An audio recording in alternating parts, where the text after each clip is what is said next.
Master, can you see my presentation? Master, I can see. Okay, thank you. Okay, the topic that we are going to contemplate today is sins, imprints, and the removal of sins. To keep it simple, what causes all the sufferings, and how can we end this sufferings? This is a very important topic of ultimate truth, not abstract beliefs. And understanding this topic will alleviate our pains and sufferings. So before getting into the actuals of the topic, I want to discuss about the indoctrines that were associated with this topic, because this word sin have been used by human society for a long time to control human society in two different ways. Number one, before the invention of CC cameras, DNA fingerprinting, blood grouping, and other techniques, this word was used to build a trust-based society. So people were told that you have to be good. You should not lie, you should not steal, you should not inflict any pain on others. And if you do so, you are accumulating bad karma, you're accumulating your sin, and one day you will be reprimanded in God's court. On the other hand, the same word was also used by people who were at the top of the pyramid to gain political authority, to gain political power, and to exert control over other people. Especially whenever the authoritarians, whenever they were not able to give reasons to the suffering that was happening in their place, like a drought or flood or a disease, an epidemic or pandemic situation like this, whenever they couldn't answer for those kind of problems, they always blamed it on some people, called them as sinners. Usually they chose the minority and they called those people as sinners. And they said like these sinners are the very reason for all the sufferings that's going on in the world. So the only way to save planet Earth and to save our society and to do good services, to get rid of these people. That means to systematically kill those people or murder those people. So this was the propaganda machine was used to spread this kind of messages.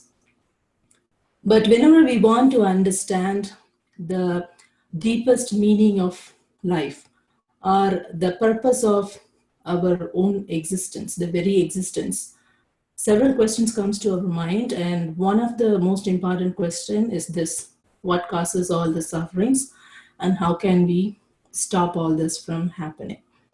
For some of us, we get this question when we face a personal disappointment or a personal misfortune, like betrayed by our loved ones, or not getting the promotion in our office that we think we deserve, or not getting a business profit, or losing our loved ones, losing a life from our family.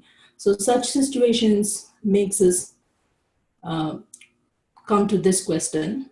And for other people, when we think about the uncertainties of life, we get this question. A situation like what is currently happening, the corona situation. So we want to know who did what and why is all this suffering happening? Who should be held accountable for this sudden outbreak?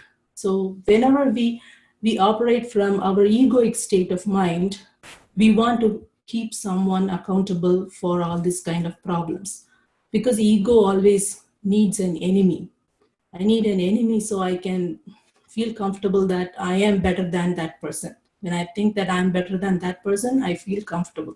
That thought usually comes from our egoic state of mind.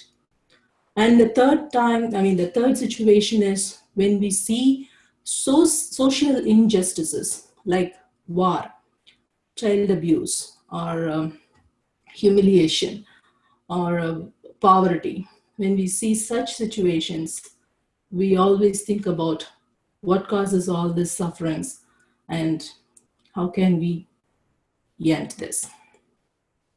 And oftentimes, human society wants to draw a simple line, in fact, a visible or palpable line between good and evil, or between good and sin. And we want good things to happen to good people eventually. And we want like a someone, a superpower or supreme power, to be in charge, to give a clear verdict. Whereas in reality, this is a very nebulous area. This has a lot of gray areas. For example, let me give an extreme example here. We want it to be really simple. Like stealing someone's food is wrong. It is a sin. If you do so, you're accumulating bad karma, and one day you will be reprimanded in God's court. Whereas in reality, it is not that simple. For example, if I am a prisoner of war, or if I am a prisoner of death camp, concentration camp, stealing a loaf of bread from the gods, the armed soldiers, is is a heroic act. Whereas if I steal the same amount of bread from my fellow prisoner, then I'm a disgrace. I'm a shame. I may be a demon. But if you just look at the same situation, Main door open. from the opponent's point of view, say from the anti-Semitist point of view, stealing bread from the soldiers is a wrongdoing. Whereas stealing the same amount of bread from these people who were portrayed as sinners at that time. So stealing bread from them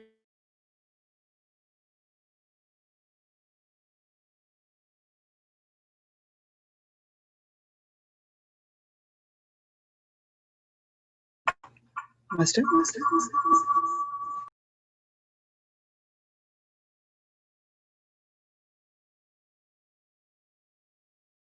happening in the world. So oftentimes, can you hear me? Yeah, for some time. Am I dropping?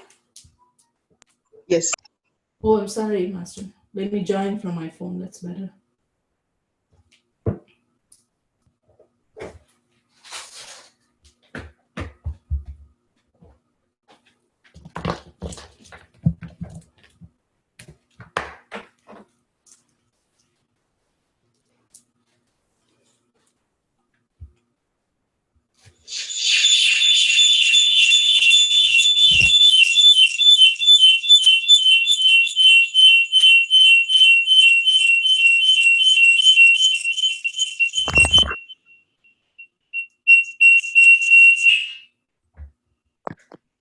Master, can you hear me?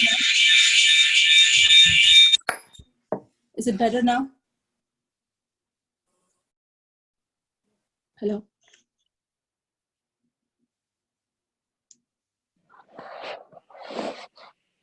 Can you Yeah, hear it's me? better now. Okay. Thank you. Yeah, I can hear you. Okay. So actually, I was talking about.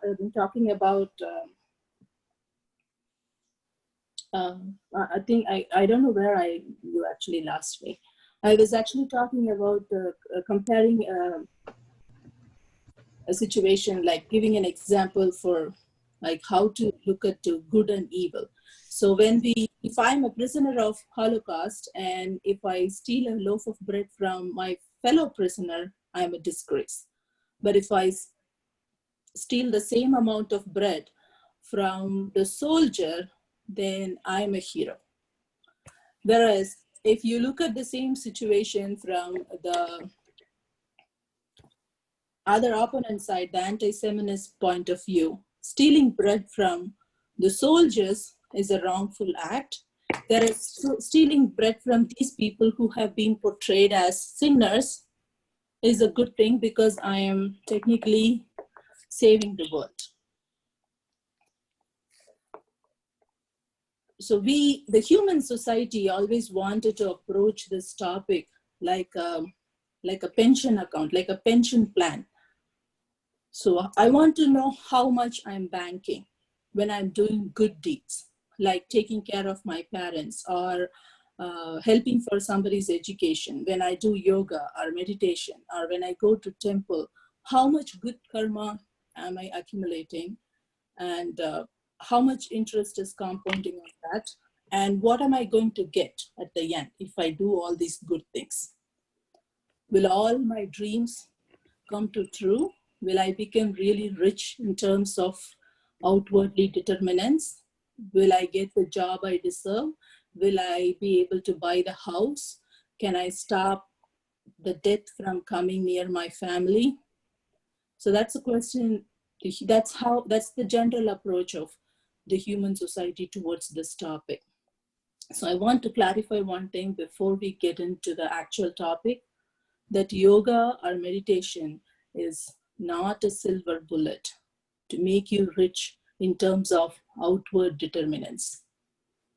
Whereas it will change our inner mind, our inner world, and increase our baseline resilience and increase our baseline happiness. We can become innately satisfied and happy people. So we can, the outside happenings will not make us suffer internally. And because we are happy, we can give more to other people. We can give our time, we can give our possessions, objects, the materials, anything. So now different religions actually approach this topic in different ways. So the Western religions approach this. They believe in final judgment day. They think that, they believe that, so all your good and bad deeds will be investigated in the court of God one day, and you will be reprimanded or rewarded accordingly. And the Eastern religions have a different belief. We believe in cycle of karma or cycle of birth. So usually Eastern religions speak about three different types of karma. So they think that you will reborn, you will reincarnate again and again to this world, until one day, one final day, where when you wash away all your good and bad karmas, when that happens, you can get into the world of ecstasy or world of God. So that is the belief of Eastern religions. And they think about three types of karmas. They believe in the Sanchita karma, Prartha karma, and Agamya karma. So Sanchita karma is the karma that you accumulated from your past birth, or from the cursings and blessings of your ancestors, or the cursings and blessings that your ancestors got from their past life. So there are,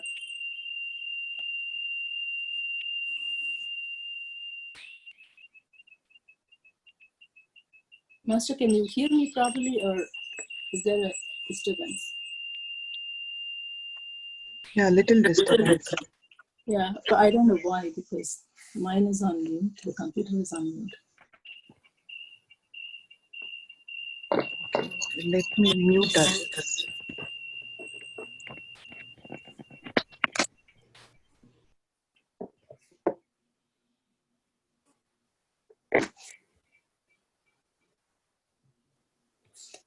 So they think when you end all this good and,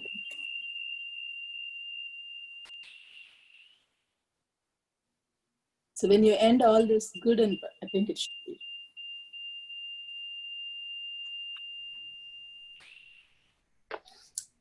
Can you still hear me now?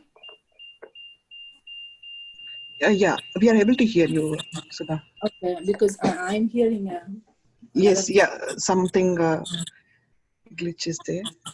Okay, so we think that until one day we have to get rid of all the karmas so that our cycle of birth will cease. So that is the belief of cycle of birth, because the Eastern religions believe in that. And the Sanchita karma, yeah, we have. It is coming from your. I think you are sharing, no, Subha. That is the sound. Can I mute that? Yeah, you can mute that. I think Okay. Yes. You can go ahead now. yeah, okay. I don't think it's coming from my computer because it was already on mute. Okay, good. So, Sanchita Karma, as I said, is what you accumulated from your last birth, or is what people believe that they accumulated from last birth. And Prartha Karma is what you accumulated from your past of this birth. And Agamya Karma is the state of mind that you have right now and the actions you are doing right now and what you're going to do in the future. So that is the belief of Eastern religions. When we take yogic religion, like yogic tradition and current science, we do agree that it is, we have evidence that your personality and the way you suffer for the worldly things, for outward determinants, is determined by your imprints. We all do have some imprints. So these words that I gave in bracket, those are given by the yogic tradition. These words are Patanjali's words. So he says that heredity and self-inflicted and the imbalance of elements are the three reasons which could cause a human being suffer. So when we say heredity, it's not just the heredity. We are not only inheriting our imprints from our parents and grandparents, but we are inheriting genetic imprints uh, from thousands of years of evolutions. So we still have the reptile brain, the animal brain, and we still have animal instinct. So the lower part of our brain, which is called as brainstem, is a reptile brain, and it just share the same type of function and properties with animals. It's a very important part of our life because that's the brain which controls our involuntary actions like breathing, temperature control, and heartbeat and all that. And it is also the part of the brain which decides how we react to a threat. It senses the threat even before we can explain a threat. Some of you might have experienced this. When you get into a place, even before you could explain what is actually wrong, you will get a little uneasiness. So your mind will sense some threat, but you can't really put it verbally. That is actually sensed by our lower brain, the brain stem. And how you are going to react to a threat. Are you going to fly away or freeze? Are you going to fight?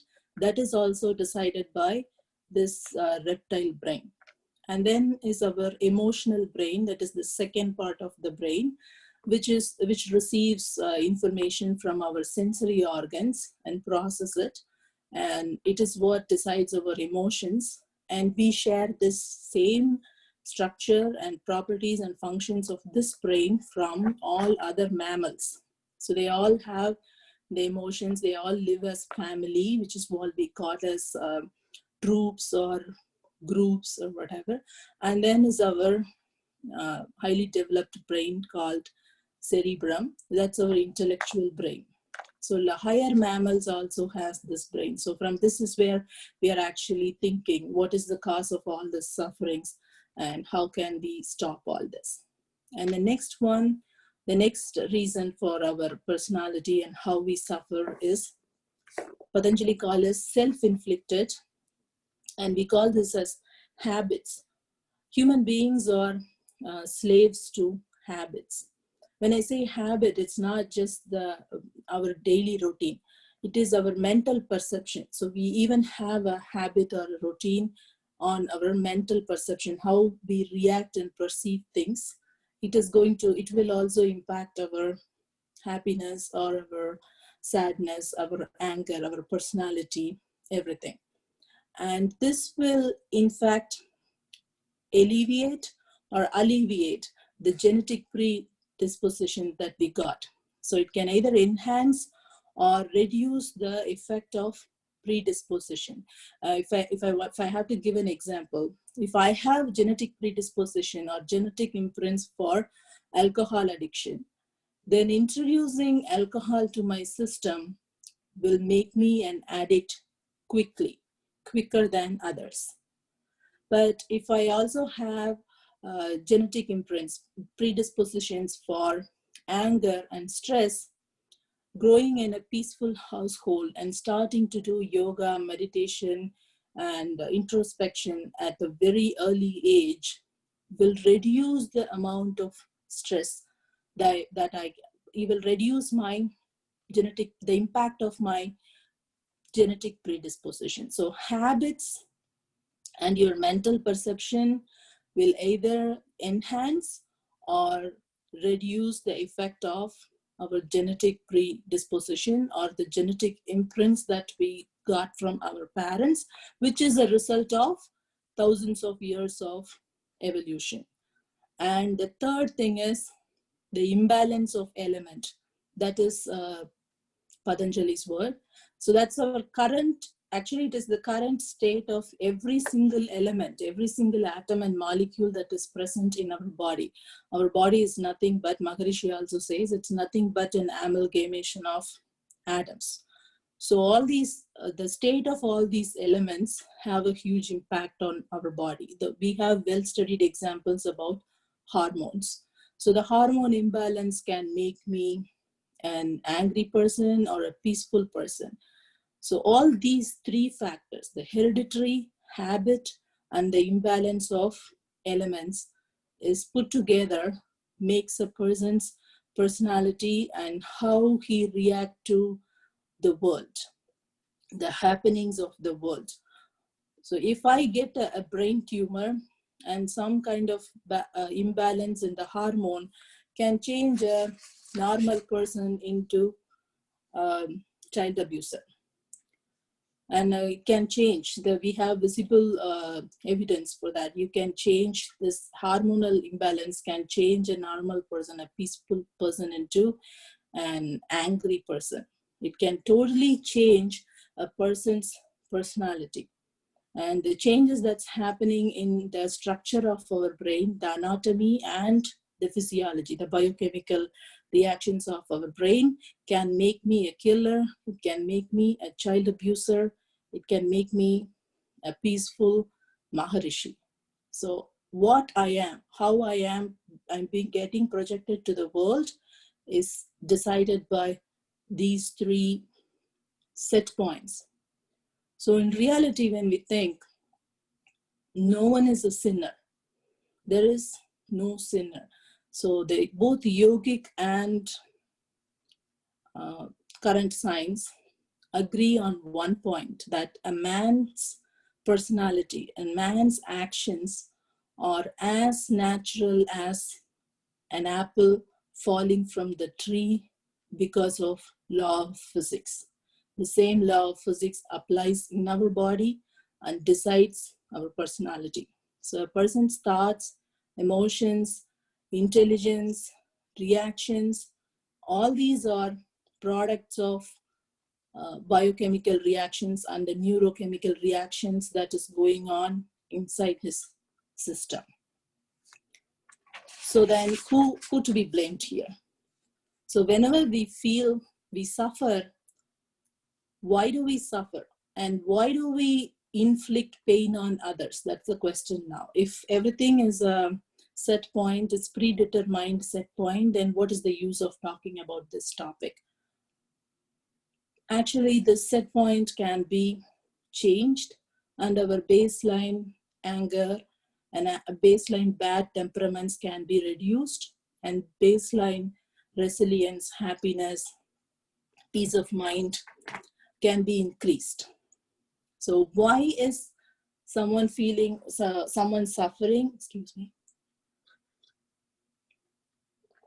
or inflicting some sufferings on others? So there are a lot of negative temperaments, and Maharishi actually talks about these 6 temperaments: anger, greed, immoral sexual desires, vengeance, and discrimination, that is Uyarvu Manapanmai, and aggressive possessiveness. So it is because of all these 6 temperaments that we are suffering, and we are also making other people suffer. So all these temperaments, when somebody is angry or when somebody has immoral sexual desires, we usually get angry at that person. We think that that person has to be removed from the society. Actually, why all these six negative temperaments arising in a person? Because the person has some kind of pain or he is under some fear. When I say fear, fear of not getting what they want to get, or fear of losing what they possess, or fear of getting defeated. As a whole, these people have some kind of emptiness or some kind of inadequacy inside them. And they think that when they take out take other people's objects, other people's time, other people's material, that's going to make them feel adequate. So that is why they are in constant search towards the outside world. And as I said, all these any temperament, whether it is good or bad, is going to go in a cycle. It's going to go in a positive feedback cycle, because our body and mind works in a cycle. They complement each other, they amplify each other, and they grow exponentially. That's how your every experience that you go through, every mental and physical experience, will leave an imprint on your system. So all these six temperaments will also leave an imprint on our system. And then eventually an angry person will become more and more aggressive and can even become violent. But all these things, why is anyone have this six temperaments, bad temperaments? Because they're under threat. They're still feeling inadequate. So how can we change this? How can we get out of this bad temperament so we can suffer less, and we can also inflict lesser pain on others? So whenever we suffer, we have some pain inside us, like a mental pain, depression, anxiety, anger, immoral sexual desire, whatever it is. We always want to get it out of the system. That's why people are inflicting it, some pain on others. And they think that by giving it to others, they're going to be free. Whereas it is going in a cycle now. So while you inflict pain on others, you're actually going to feel more painful. So our yogic system says that through two practices, by practicing these two, we can attain liberation, or we can get out of all the sufferings that is caused by these temperaments. One is sadhana and pratyahara. So sadhana is nothing but practice. They call it as niyama too. So practice is practicing and developing good habits like yoga, pranayama, meditation. And so they will actually bring back balance of biochemical molecules in our body. And slowly this will change the genetic imprints that is present in our system.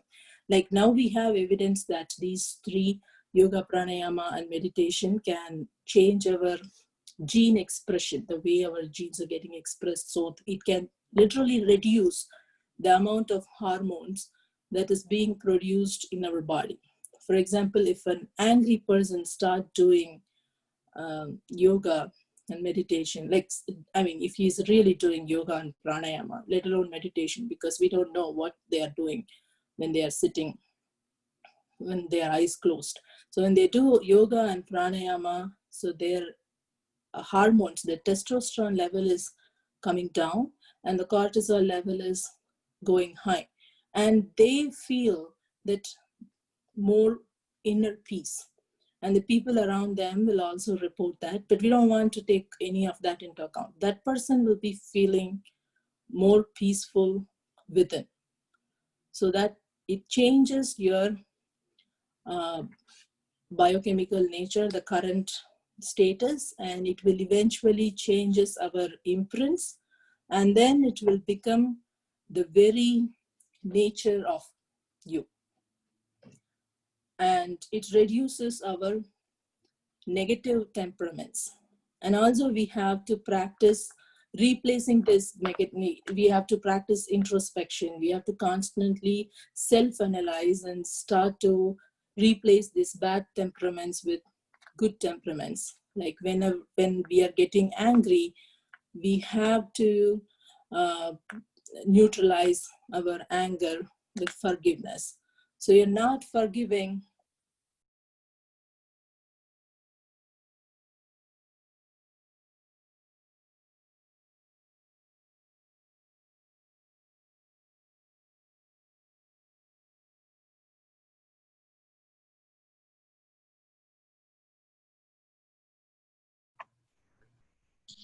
So change your anger, neutralize your anger with forgiveness. You're not forgiving because it is good for you. You're forgiving because you now know that you intently believe that the other person's actions are his nature. So in Bhagavad Gita, he says, Prakriti, இயற்கையின் குணங்களால் மனிதன் காரியம் ஏற்றுகிறான். Every action of a human being is the status of the very nature. So when an apple falling from tree, that's an act of nature. The same way the person reacting, we are taking it as free will and then we take it personally, whereas it is an action of the nature. When we believe in that, there is no reason to be angry at anyone. And when we feel greed, we have to neutralize our greed with generosity. And we have to start it. Maharishi developed the system to start with blessing others. So they say in Tamil, they say, Aram Seiya Virumbu. So first start wishing to do good deeds, and then it will eventually, because your mind is constantly eavesdropping to your thoughts, you will by nature will start doing good things to other people. If I wish my colleague to have a healthy, happy, successful, uh, peaceful life today, and I can't go back tomorrow to my office and inflict some pain on that person. So wishing good to other people is the first thing we have to practice to get greed out of our system. And vanity. If we want to get vanity out of our system, we have to analyze our thoughts and we have to really introspect that our attachment to this worldly matters is a never-ending task. If we think that if we validate our happiness based on other people's approval or based on the outwardly materials, it's a mirage. It will keep moving. So it's in reality it's like a child's play. So we have to get out of that. Likewise, we have to keep analyzing. So we have to do 4 practices here: yoga, pranayama, meditation, and self-analysis. So those are the things that we have to practice. That's what they call as sadhana. And the other part of this is pratyahara. So pratyahara is detachment. So detach yourself from, not from the relationship, not from the job, not from your house, but from the selfish motives that we have towards that. Because all the selfish motives, it comes from our ego. So when we practice both of this, slowly we liberate from all the bad temperaments. We become a peaceful and happy person. See, when I am in pain, when I'm angry and killing someone, it's not that I'm actually inflicting pain on that person alone. I'm already in pain. I'm already suffering with anger. So when you are angry, you can't be really happy inside. So I think that by killing that person, like for example, if it is a 6 months plan, for that first 6 months, I am suffering with anger. And then I am thinking that if I kill that person, this pain which is present in me will go away. And then I am trying to transfer my pain to that person. But in reality, I'm not going to become pain free even after that, because maybe I'll be going to jail, or I have to live in guilt, or I have to live in the fear of getting caught, or I have to live in denial. That means I'm not accepting my own life, what I did, my own actions. So that is also a pain. The same thing is true for other temperaments like vanity or immoral sexual desires. These people are feeling empty inside. They're not happy. They're not happy. They think that doing something, an act of accumulating or an action, this particular action that they are planning to do is going to make them happy. That is why they are doing this. If they are innately happy, they do not have a necessity to run behind the worldly matters and run behind and inflicting pain on others. So that is the state, what we call as liberation. We'll be liberated from all the six temperaments and all the sadness and sufferings. So all religions agree on one point here. This is what the state of mind that we can achieve at this point is what Jesus called as end of sin. And Buddhism called this as end of suffering. And Hinduism calls this as end of human. Anandam. An means human. Andam means, in Tamil actually. So in Tamil, Andam means ending. So it's the end of human nature. All this. So to error is human. That's what it basically means. So that's one point where you liberate yourself from all these things that is causing pain in you, and because of this you are causing pain in others. So you're not actually a sinner. He is not a sinner, you're not a sinner.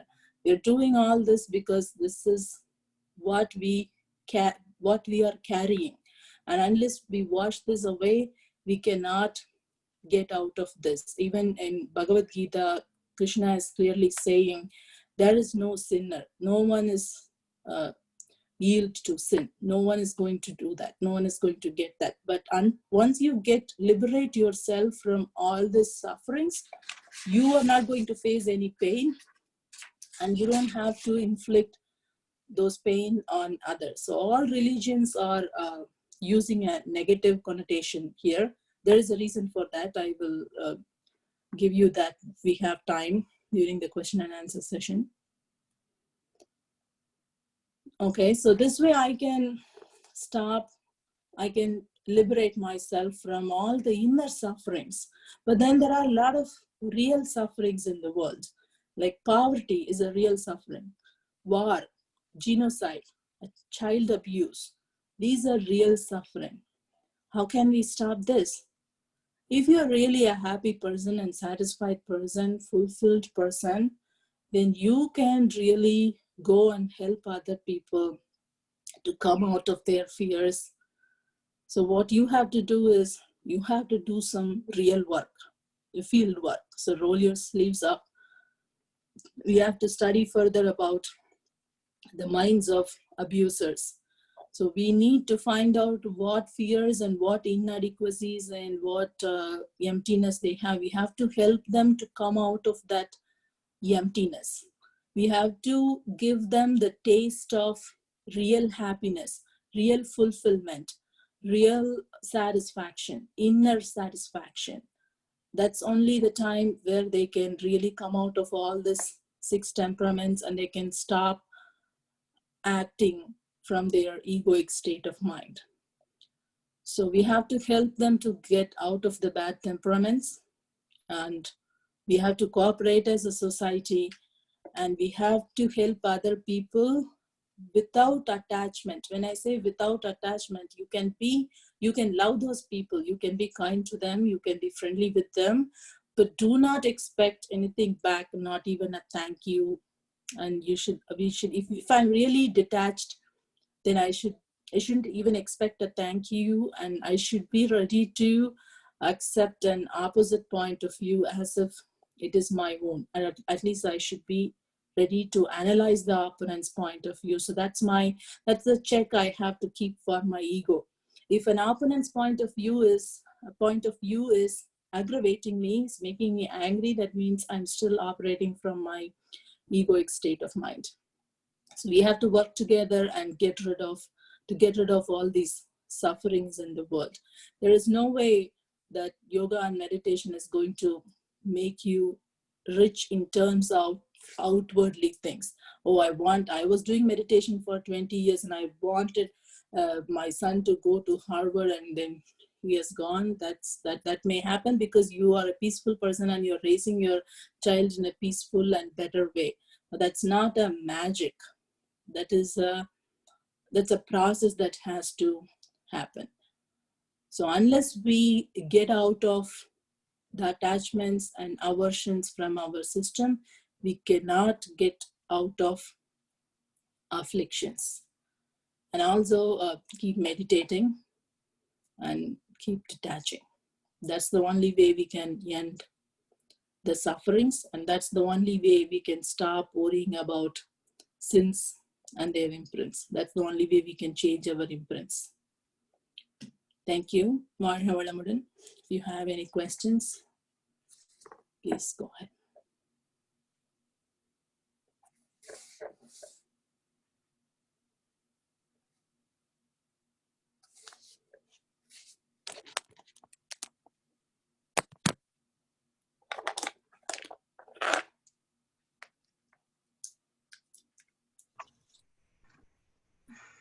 Yeah, any questions?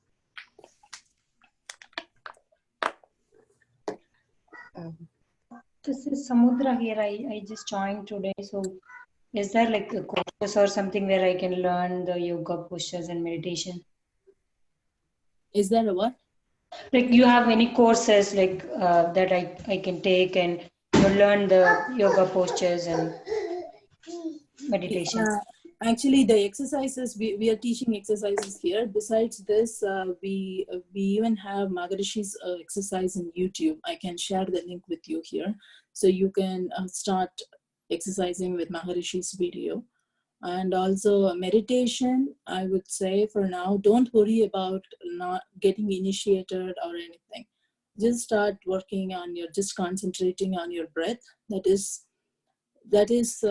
as good as getting initiated. So that will also help you understand change your imprints. So that's not a lower level meditation like meditating on our breath. So for now, until we get into actual centers, please start working on your breath. So that's a good meditation. And then once the centers are open, you can come back to the center and we can start from there. Thank you. Okay, thank you so much.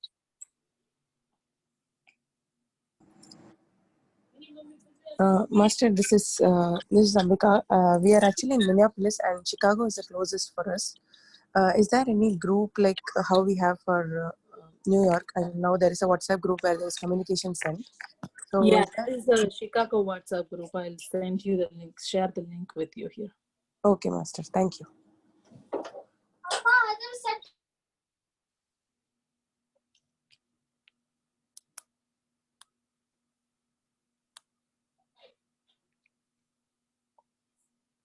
Any other questions?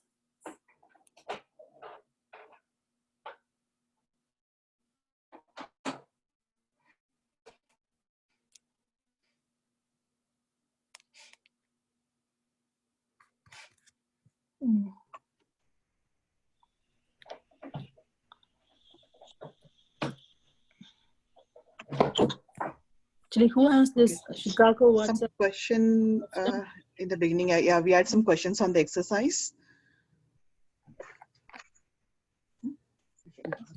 Okay. I think I didn't see anything on the chat also. Master, who asked this question about Chicago WhatsApp group? This is Ambika. I wanted to know the details. Ambika, okay.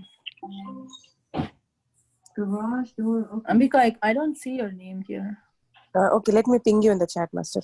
Okay, thank you.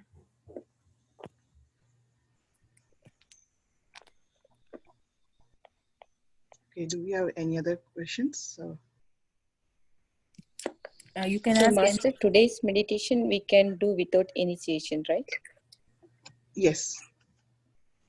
Okay. The Agnan Duryam we need initiation. So we have last week we did right the Panchapuda and Navagraha. So that and all we no need of any initiation. You can do Okay, the Panchapuda and this one, we don't need initiation. The two kind of. the 5 sensation. We no need of any initiation. Okay, thank you. And as ladies, like normally, we should not do any meditation during menstruation cycle. Okay, even we don't feel any pain or we feel. Yeah, after our regular days, like normally ladies can do during because it is a natural process which is happening in our body. So during that time, we should not do meditation. Okay, so during that time, any kind of like hand exercise, like exercise, those kind of we can do it, or we No, don't do we no should not. physical. We have a relaxation that you can do. You know that during the, yeah, I think we also taught the relaxation. We taught. Yeah. Yeah. So that relaxation you can do during that time, because it is like your whole body will be relaxed from the head to toes. So that that we can do. Okay, thank you.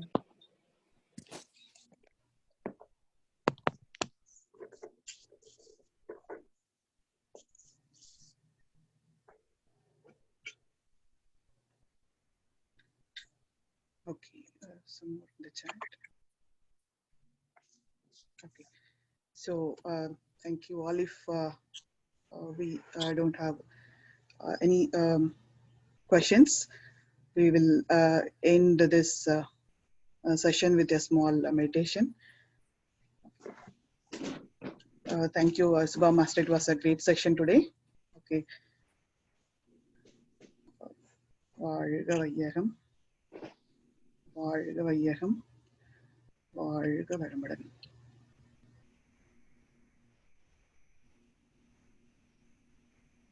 Be blessed by the divine. May the whole world enjoy good health, long life, enough wealth, peace, prosperity, and wisdom. Okay, let's all bless the whole participants and their family today. Be blessed by the divine. Let us bless Master Subha, who took a nice session today. Master Subha, be blessed by the divine. Be blessed by the divine. Be blessed by the divine. May the whole world should attain peace, and let there be peace around the world. Be blessed by the divine. Let us bless the Vedatrium, the World Community Service Center. Be blessed by the divine. Be blessed by the divine. Be blessed by the divine. வாழ்க வளமுடன். Okay. Thank you all.